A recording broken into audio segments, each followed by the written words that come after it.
Hello everybody, That Runner Matt here, and welcome to, just going to do a quick update, going into the weekend's race at Bourton 10K.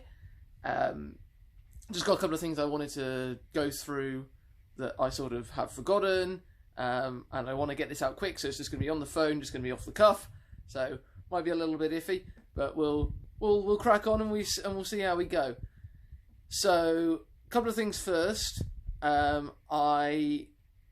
The camera, the clip that attaches to my hat, that has been found, which is good news. So again, I might wear it Sunday. It's still sort of 50-50 because, excuse me, as I said at Bramley, you know, it might cost that 5 or 6 seconds. So whether I wear it or not still might be a coin flip, and it has been quite windy this week. So yes, long story short, it has been found. It was in my bag. Even though I looked in it, it just decided to hide, and it's now been found. And so yes, that is good.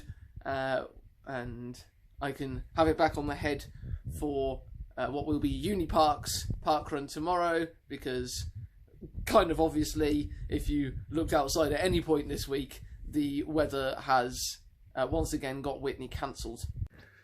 And one thing I did also forget to do was go through the haul from Bramley. As I sort of say, you know, it was a bit of a rush. I wanted to get it out on that Friday, and I just wanted to get it all edited and done. And like, it was literally processing, and I'm like, oh yes, I've forgotten to also add the haul.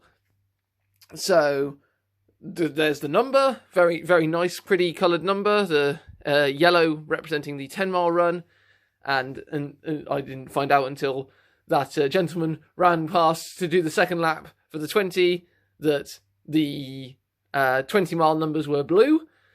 Nice wooden medal. I know that's the in thing nowadays. Obviously, the last time I went was 2017. It was a nice metal one, but I think the design's still the same, and possibly the colour of the whatever you call it, the bit that goes around your neck, is different to last time. But here's the nice thing, the prize, and oh, there I am, the prize from Sunday, a nice commemorative plate, Reading Roadrunners Bramley 10-mile first mail. Yes, so it's very nice, like, you know, got a clink to it, a little bit, you know, not annoyed, but it would have been nice to have had some cash or voucher prize.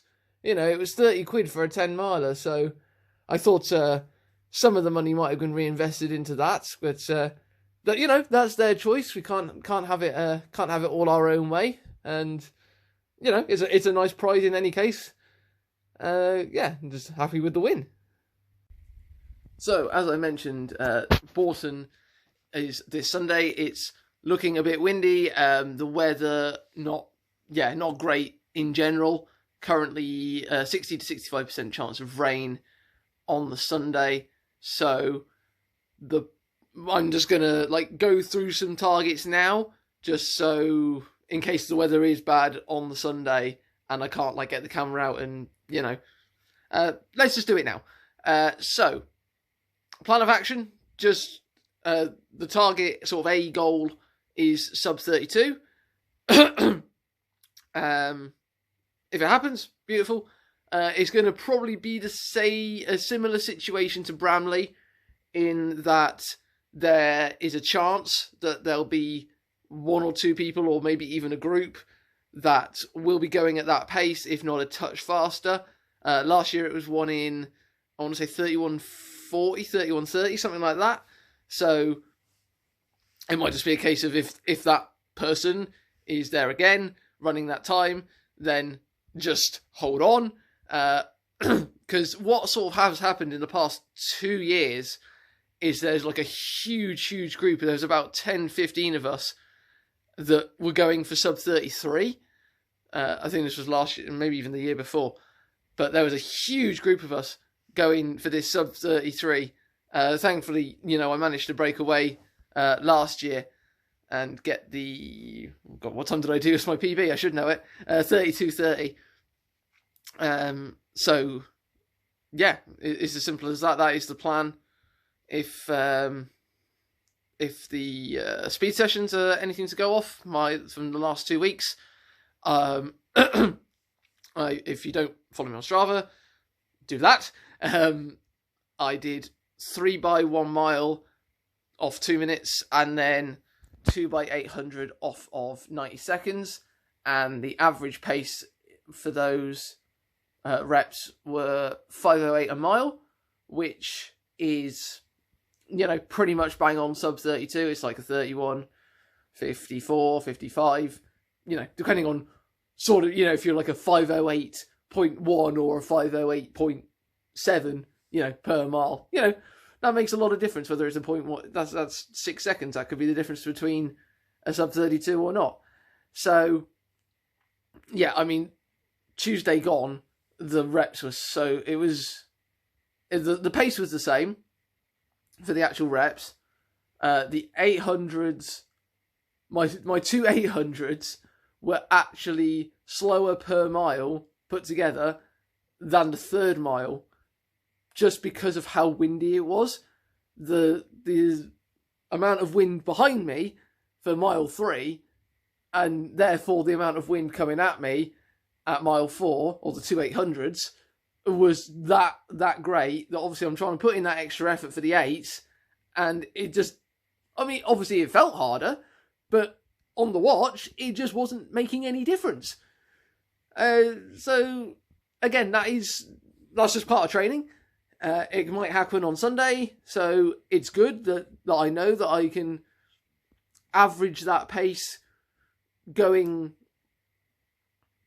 sort of going in both directions of the wind, because, of course, for those that don't know, Bourton is near enough and out and back, so you do like 2 small laps of the village, then you just go straight out, wrap around, come back, and then do you go back at the same? Yeah, you do the same direction in the village to finish, clockwise through the village to finish.